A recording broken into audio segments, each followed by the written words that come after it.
Bonjour à tous et bienvenue. Vous me connaissez peut-être déjà par mes livres audio.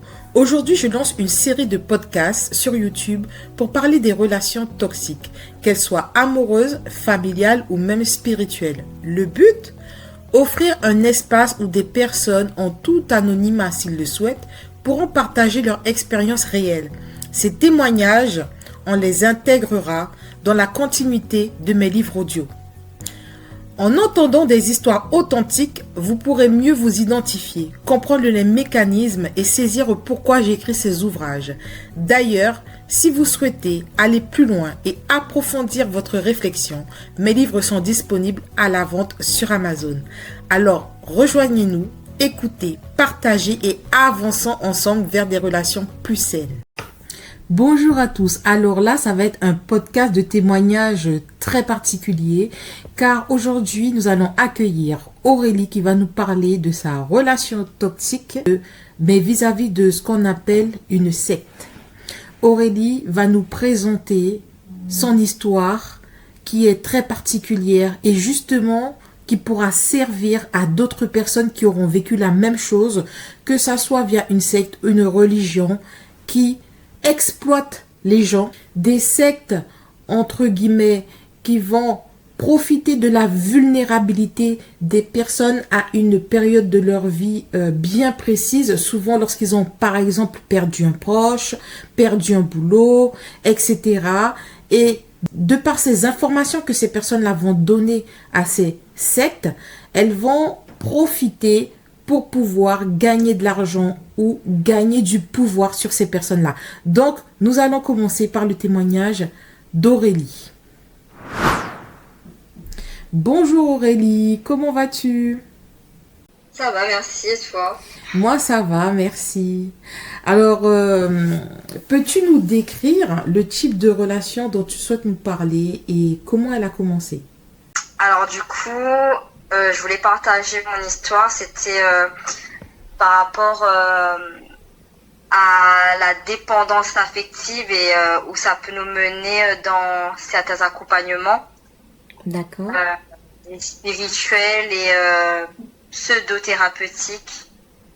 Ça m'a mené vers certains accompagnements qui m'ont plus bousillé qu'autre chose. D'accord. Et il s'agissait de qui et comment tu as commencé à demander de l'aide? Si je comprends bien, c'est parti d'une déception amoureuse, c'est ça? Tu étais pas bien? Ouais, il y avait ça, il y avait un deuil de la trahison, que ce soit au niveau familial et relationnel avec mon ex-conjoint, oui. D'accord. Et suite à ça, tu avais besoin d'être écoutée, tu avais besoin d'être accompagnée et du coup, tu as cherché comment être accompagnée et tu as trouvé, c'est ça, un temple qui pouvait t'aider, dont on ne dira pas le nom. Donc, qu'est-ce qui s'est passé et comment tu as fait pour trouver ce temple? En fait, est-ce qu'on te l'a conseillé ou tu as trouvé sur Internet? Tu nous diras comment tu as fait globalement. Puis, comment le premier accompagnement s'est passé?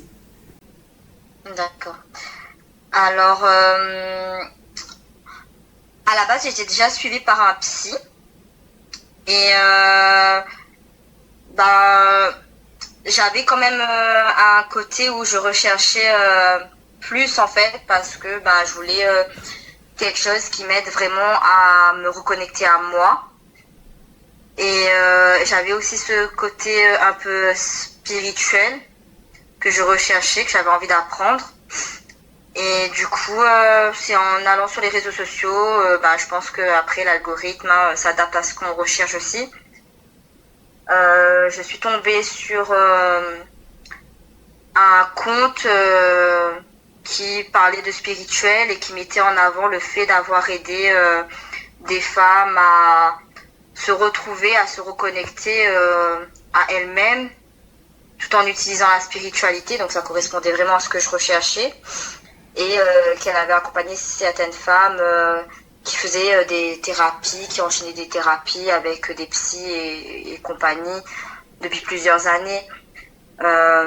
Donc à la suite de ça, en fait, j'ai regardé un peu ce qu'elle faisait, ce qu'elle publiait. Et je me suis dit, je vais prendre un call pour apprendre plus sur cet accompagnement, en fait. Et du coup, à partir de là, tu as décidé d'aller les rencontrer, d'aller à leur rencontre, et eux, ils t'ont proposé quoi suite à ça? Alors, pendant le call, en fait, j'ai exposé mes problématiques, ce que j'avais déjà fait. Et ce qui m'avait été proposé, c'était un programme d'accompagnement pour travailler justement sur l'inceste, la relation au père, à toutes les blessures que j'ai connues. Et en fait, à la base, quand j'ai pris le col aussi, j'avais précisé que pour moi, ma relation, elle était finie, que c'était trop toxique et que j'avais besoin de guérir pour justement avoir une relation sentimentale plus équilibrée. Et je voulais surtout me concentrer sur moi pour m'aimer, apprendre à me connaître et avoir des relations saines, même au niveau de ma famille, au niveau de mes enfants. Et j'avais été claire là-dessus. Et en fait, avant de raccrocher, elle m'avait dit mais ton couple et toi, je sens que énergétiquement et tout, c'est pas fini, qu'il y a des choses encore à faire, que il faut que tu te bouges maintenant si tu veux avoir une relation saine avec ton conjoint. Parce que dans 2 mois, en fait, sinon il sera parti avec quelqu'un d'autre. Du coup, c'est vrai que sur le coup, ça m'avait vraiment perturbée, en fait. Parce qu'il y a toujours cet espoir, même si on se dit que c'est fini, que y a un déclic et que la relation prenne du sens, en fait. On reprenne sur de bonnes bases et voilà. C'est dingue! Parce qu'en fait, là, c'est comme s'ils essayaient de te presser pour que tu puisses agir tout de suite. Et justement, la boîte de secours, en gros, c'est eux, quoi. Enfin, si je comprends bien. Oui, c'est ça. Et il y avait aussi ce côté dans le programme business. Après, moi, j'avais dit, c'était plus me reconnecter à moi ou voilà, travailler sur moi, mes blessures, quoi. Et la personne me disait, oui, mais je sens que tu as un rêve plus profond, comme la plupart des femmes et tout. Qu'est-ce que tu aimerais réaliser et tout. Et à ce moment-là, j'étais entre deux pour quitter mon boulot, parce que j'en avais marre, ça me nourrissait pas du tout ce que je faisais. Mais c'est vrai que je lui ai dit que j'ai un rêve, c'est d'ouvrir mon foyer d'accueil pour femmes un jour. Et ça, je me donne du temps, quoi. Que j'aimerais passer par des étapes pour apprendre à être chef de service, travailler dans ce genre de centre pour avoir toutes les capacités professionnelles, quoi. Et elle m'a dit, mais ça, tu sais, t'es pas obligé d'être formé pour ça et tout. Après, voilà, ça se base sur l'expérience. Mais, waouh, revenir en arrière, c'est un peu... et du coup, elle me dit, oui, mais tu sais, il y aura des étapes intermédiaires et j'ai déjà aidé des personnes qui n'avaient aucune idée du business à entreprendre. Donc, oui, tu pourras ouvrir ton foyer et tout, mais ça, ce sera dans 3 ans. En attendant, tu peux déjà ouvrir un business qui pourra te permettre de générer au minimum 5 000 € de chiffre d'affaires par mois d'ici décembre. Voilà, j'ai tout ce qu'il faut dans le programme pour trouver l'idée, mettre en place son entreprise et tout. Donc, c'est à partir de cette base-là, en fait, que je me suis dit, OK. Et après, elle mettait aussi en avant le fait qu'elle a déjà aidé des personnes à débloquer de l'argent pour payer son programme. Même des personnes qui étaient en situation instable vis-à-vis de la Banque de France. Donc, il fallait faire absolument ces soins méditatifs. Là, c'est des vidéos préenregistrées pour débloquer de l'argent, quoi. Donc, si je comprends bien, ce sont des gens qui sont très très bien organisés, tout est bien orchestré, ils ont réponse à toutes vos questions, quelle que soit la problématique.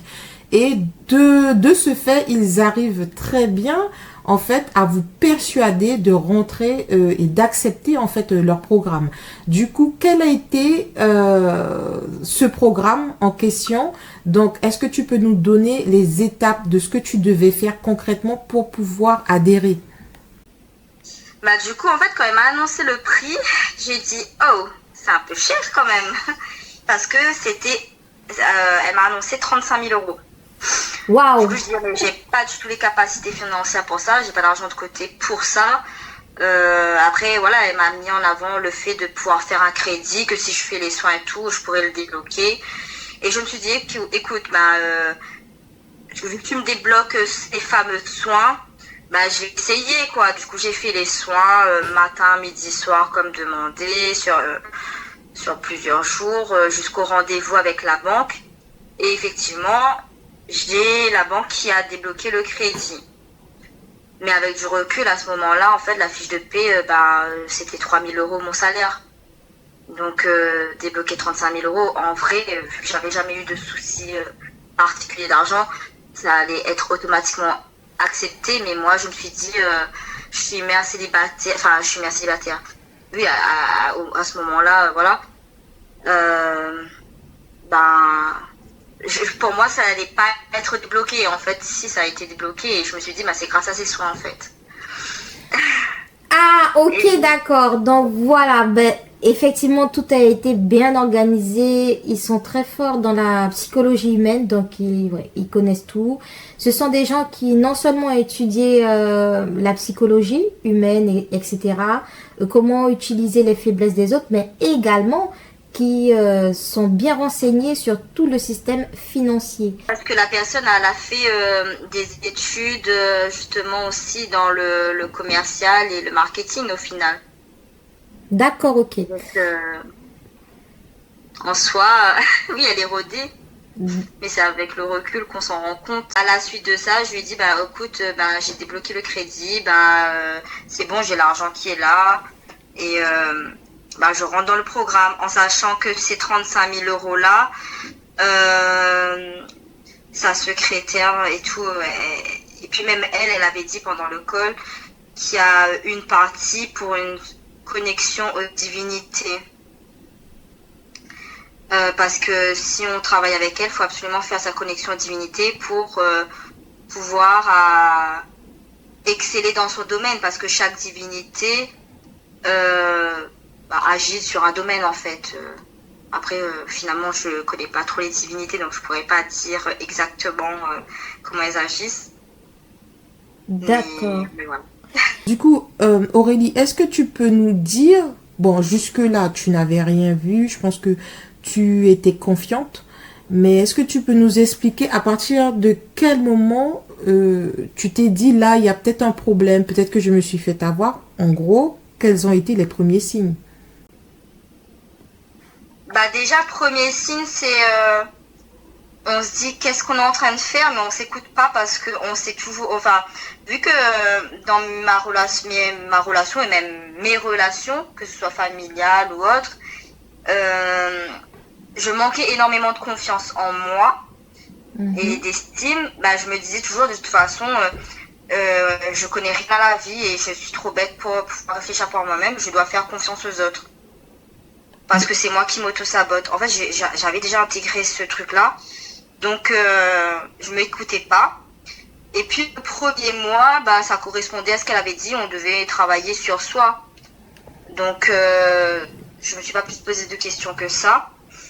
Ensuite, elle est partie 1 mois en congé. Donc, je continuais à faire les exercices et tout. Mais je me sentais très, très mal.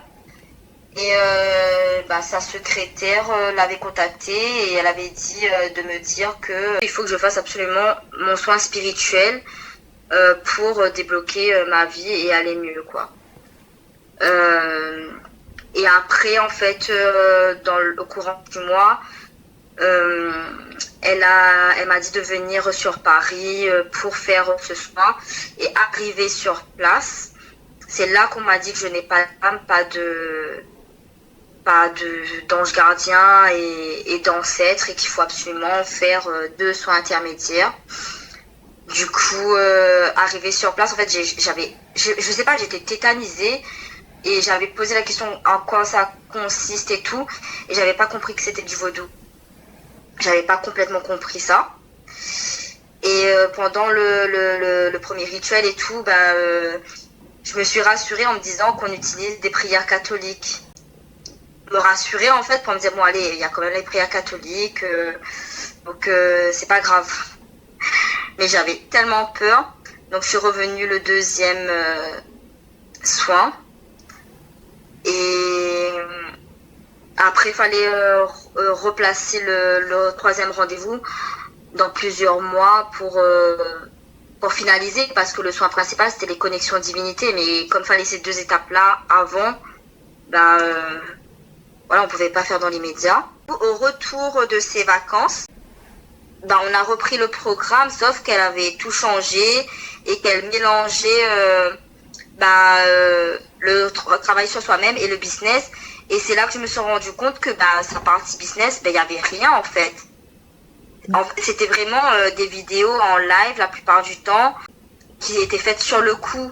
Donc c'était pas, tu paies 20 000 € pour un programme pour travailler sur toi et lancer un business par la suite, sauf que il y a aucune chose qui est déjà faite. Et elle modifiait toutes les semaines, du coup toutes les semaines il fallait recommencer à zéro les exercices. Alors là, au final, tu t'es rendu compte qu'il y avait un manque de structure, chose qu'elle t'avait bien montré au début. En fait, au début, c'était une apparence, c'était une illusion de te faire croire que tout était bien structuré, organisé. Et au final, au fil du temps, tu t'es rendu compte qu'il y avait un gros manque de structure et que tout était fait en live au lieu que les vidéos soient déjà préparées comme une formation en ligne, par exemple. Il n'y avait rien qui a été préparé en amont et tu te rendais compte qu'ils se perdaient eux-mêmes au final. Donc, c'est là que ça t'a fait tilt. C'est ça. Et puis, il y avait aussi ce côté, où depuis ce soin-là, soi-disant, j'étais mal et il y avait tout qui partait en vrille dans ma vie, même par rapport à la relation qu'elle avait dite et tout, par rapport à mon ex-conjoint. C'était trop bizarre. J'ai eu des problèmes à l'école et j'ai enchaîné des problèmes énormes. En fait, j'ai même failli perdre mes enfants. Et en fait, ce que je trouvais bizarre aussi, c'était pour moi, quand elle disait que dans la nuit, elle se réveille pour faire des soins sur les gens. Ces divinités la réveillent pour faire des soins sur les gens. Et pour moi, dans ce côté-là, il y a quand même une note de consentement qui n'a jamais été respectée. Et ça levait énormément de traumatisme, les exercices qu'elle faisait. Et pour moi, ça s'apparentait à la thérapie. Même si à chaque fois qu'on en parlait, elle nous disait mais moi je suis pas thérapeute, je suis pas là pour écouter tes problèmes. Ça, elle le disait constamment. Et puis après, heureusement, moi sur le côté j'avais une psy, et à un moment donné je lui dis je vais travailler mes peurs et mes angoisses avec cette psy là, et elle disait mais elle voit pas, ok, ça va me faire du bien, mais pour information, dans mon temple, j'ai des vidéos pour travailler les peurs et angoisses. Voilà quoi, donc c'est pas la peine d'aller voir un psy pour travailler ça en gros. Donc c'est ces petites choses-là qui me mettaient mal à l'aise. Du coup, j'avais demandé à quitter et à être remboursée en partie et tout. Et elle m'a dit qu'elle n'est pas à la banque, elle m'a envoyé chier, je voulais me suicider, j'étais vraiment pas bien, j'étais vraiment au bout de ma vie. Et la seule chose qu'elle m'a répondu, de toute façon, elle place des sceaux sur moi, des protections ou je sais pas quoi, et le reste elle s'en lave les mains. Et par la suite j'ai dû faire un message d'excuse pour réintégrer un autre groupe, et c'était un programme qu'elle venait de faire pour gagner de l'argent, je sais pas quoi, et après fallait aller dans un autre programme pour travailler vraiment tranquillement sur soi et tout. Sauf que moi, il y avait déjà cette cassure et ce détachement où je me rendais compte que les choses n'étaient pas normales. Donc, il y a plein de choses qui n'allaient pas en fait, moralement. Je vous propose des exercices qui étaient traumatisants et je voulais savoir, est-ce que tu peux nous donner un exemple ou pas? Enfin, je ne sais pas si tu as le droit d'en parler. Un exemple d'exercice qui traumatise. En gros, c'est quand on a une problématique, on doit faire ces vidéos méditatives, ces soins, entre guillemets. Et ça réveille des blessures, des traumas. Et du coup, on en fait des cauchemars, quoi. Moi, je cauchemardais que j'étais violée. Et ça a duré pendant plusieurs semaines. Je croyais que j'allais devenir folle. Je me réveillais dans la nuit en sueur, c'était horrible. Et pour donner un exemple d'exercice, par exemple, elle va faire une vidéo. Il faut dire, c'est quoi nos pensées, nos émotions qu'on a ressenties. Est-ce qu'on a ressenti une douleur à tel endroit du corps, une pression, une telle sensation on a ressentie. Et quel souvenir du passé, notamment de l'enfance, nous est revenu. Et en fait, à la suite de ça, elle va dire que c'est un traumatisme de l'enfance qui jusqu'à présent a déréglé notre programme, parce qu'apparemment on fonctionne avec différents programmes dans la tête qu'on ne laisse pas agir à notre place, et qu'il faut réguler ces programmes-là en faisant ces vidéos pour nous permettre de plus ressentir une émotion négative et que le programme parle et agisse correctement à notre place. En fait, je voulais savoir le fait que, ok, tu as les traumatismes qui sont remontés, donc ça, c'est traumatisant forcément. Tu te vois, parce que tu devais faire des vidéos dessus, d'après ce que j'ai compris, mais c'est juste que tu as l'impression que ça n'a pas été abouti, qu'en fait, ok, les traumatismes sont remontés, mais n'ont pas été soignés au final, c'est ça? Non. Et par exemple, pour cet exercice que j'expliquais là, où le programme agit pas correctement à notre place, et du coup c'est ça qui fait que nos relations, par exemple moi, dans mon cas, ça me ramenait à l'inceste, et c'est à la suite de ça que je faisais des cauchemars où j'étais vée tous les soirs en fait. D'accord. Ouais. D'accord. Et est-ce que tu en parlais à des amis, à part ta psy, ou de la famille? Est-ce que tu as parlé de ce temps Je parlais à personne en fait. Je m'étais complètement isolée. Même une fois, pendant une semaine, du coup mes enfants étaient partis chez leur père. Et pendant une semaine, je suis restée dans mon canapé. Je me levais juste pour mes besoins. Je ne mangeais pas. Je restais dans mon canapé une semaine sans bouger. Ah oui. Et je en parlais à personne. Je voulais voir personne. Ma mère a été obligée de supplier ma sœur qui est en métropole pour venir voir si j'étais encore vivante. Et puis de toute façon, même lors de la rencontre que j'avais faite avec elle à Paris, sa mentor qui fait les soins spirituels, là, Vaudou, m'avait dit que je n'ai pas à parler de ce qui se passe dans le temple aux gens. Ça ne concerne personne. Voilà, donc, justement, c'est l'une des armes les plus fortes qu'ils ont, c'est l'isolement, en fait, au final. Ouais. Du coup, c'était quoi la goutte d'eau qui a fait déborder le vase? Ce fameux déclic où tu t'es dit, non, là, il faut que ça change, il faut que je me reprenne en main.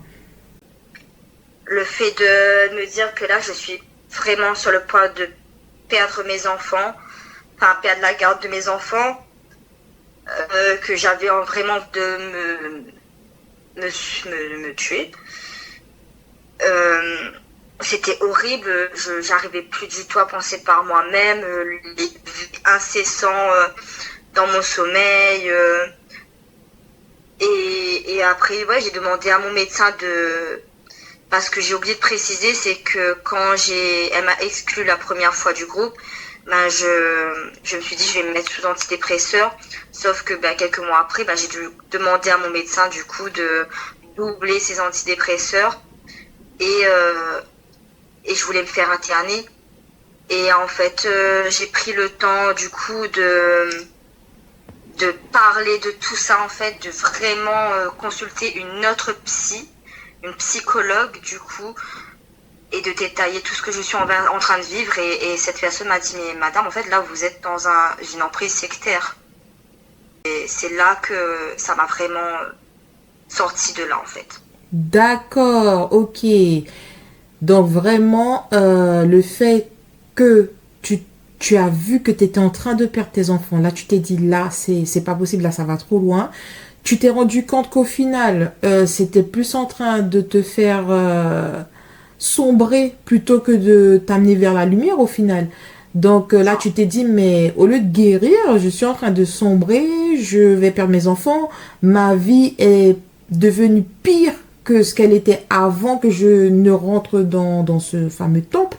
Donc là, il y a vraiment un problème et je dois reprendre ma vie en main. Même financièrement, je me disais, mais quand je regardais des personnes qui étaient dedans depuis 1 an ou plus longtemps, en fait, elles étaient pas bien non plus. Enfin, elles veulent pas forcément se l'admettre, je pense, mais elles étaient pas bien. Ça, elles renvoyaient pas une image de personnes qui ont vraiment avancé sur elles.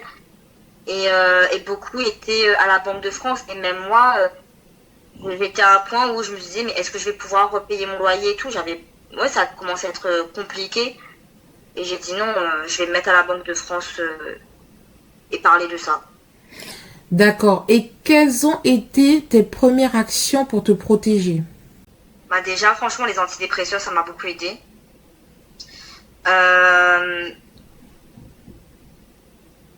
Après, la psy, et ma psy m'a conseillé de soit partir en justice, soit de faire un message à cette personne et aller de l'avant. Et en fait, ce qui m'a sorti là, c'est d'avoir contacté énormément de personnes pour avoir des avis, des témoignages et tout, jusqu'au moment où aussi là, j'ai appris qu'une personne s'était défenestrée alors qu'elle n'était même pas encore rentrée dans le programme parce qu'elle avait eu peur. Donc ça m'a fait le déclic et ça m'a donné la motivation de me dire non, en fait, il y a des choses à faire si pour toi ou pour les autres et pour avancer. Et comment tu as concrètement réussi à sortir de là? C'était quoi les actions que tu as dû faire? Aller voir la dame pour lui dire que tu pars? Qu'est-ce que tu as fait concrètement? Est-ce que tu as porté plainte, etc.? Du coup, j'ai fait un message et je me suis dit, je fais ce message et je coupe court. Elle m'exclut et basta.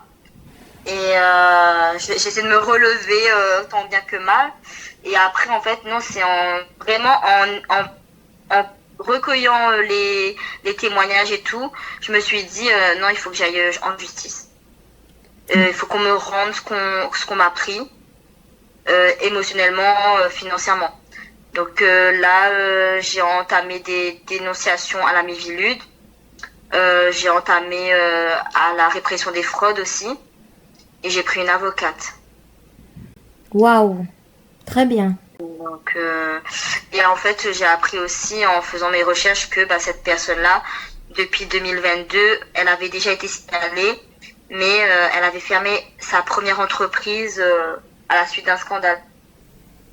Ah, d'accord. Donc, tu te dis que si tu t'étais bien renseigné avant, peut-être que tu n'aurais même pas osé aller frapper à la porte de ce fameux temple. Exactement. Du coup, alors aujourd'hui, comment ça se passe? Comment tu te sens? Tu avances? Difficilement, parce que quand au cours de ce programme, en fait, je suis tombée enceinte.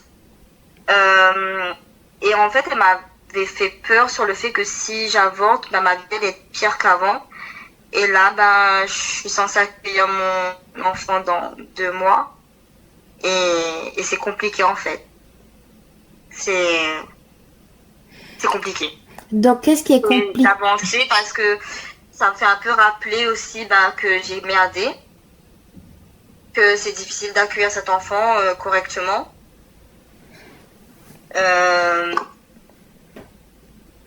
Pardon, j'ai pas envie de pleurer. Vas-y, c'est pas grave, t'inquiète. Mais ouais, c'est dur en fait j'avance, mais en même temps, j'ai cette culpabilité, quoi. C'est ça en fait. Ouais. Je ressens encore beaucoup de culpabilité, même si je sais que j'avance et que, voilà, la Miviludes m'a contacté et m'a dit que j'ai complètement raison et que les enquêtes vont être faites, quoi. Et tu peux nous expliquer c'est quoi la Miviludes pour ceux qui ne connaissent pas? La Miviludes, c'est l'organisme qui observe les phénomènes de sectaires, en fait, en France. D'accord. Le gouvernement, ouais. Ok, d'accord. Et qu'est-ce que tu dirais à une personne, par exemple, qui t'écoute là, et qui se retrouve exactement dans le même cas que tu as vécu, justement? Quel message t'aimerais passer à cette personne, à ces personnes qui nous écoutent? Quand il y a un doute, il n'y a pas de doute, comme on dit. Il faut vraiment, vraiment écouter son corps, son cœur. Même si on nous a répété qu'on ne peut pas réfléchir par soi-même, qu'on a été dans une relation familiale ou amoureuse, peu importe, où on a été dénigré, qui nous a détruit notre confiance en soi, notre amour de soi et tout, il faut quand même s'écouter. Si on ne se sent pas bien, c'est qu'on n'est pas dans la bonne direction. Super. Ben, en tout cas, Aurélie, je te remercie beaucoup. Je trouve que tu as été très courageuse de pouvoir témoigner et je trouve ça hyper important parce que de plus en plus de personnes, justement, en parlent sur les réseaux sociaux de ce genre de secte et à quel point ça peut détruire la vie d'une personne. Et grâce à des témoignages comme toi, en fait, certaines personnes qui se reconnaissent en ce que tu as vécu peuvent avoir le déclic plus tôt finalement. Donc ça, c'est quelque chose qui peut sauver, on va dire, des vies, entre guillemets. Et je trouve ça génial. Alors, est-ce que tu as une dernière phrase de conclusion pour la fin? Vraiment, mon message, c'est écoutez-vous, quoi. Ne laissez personne vous enlever votre discernement ou vous dire que vous avez tort. Faut avoir cette capacité de discernement, en fait, que ce soit dans le spirituel, le relationnel, le travail. Faut vraiment écouter son corps, son instinct, ses émotions, pour ne pas se faire manipuler, dépouiller. D'accord. Merci beaucoup, Aurélie. À bientôt. Ok, à bientôt.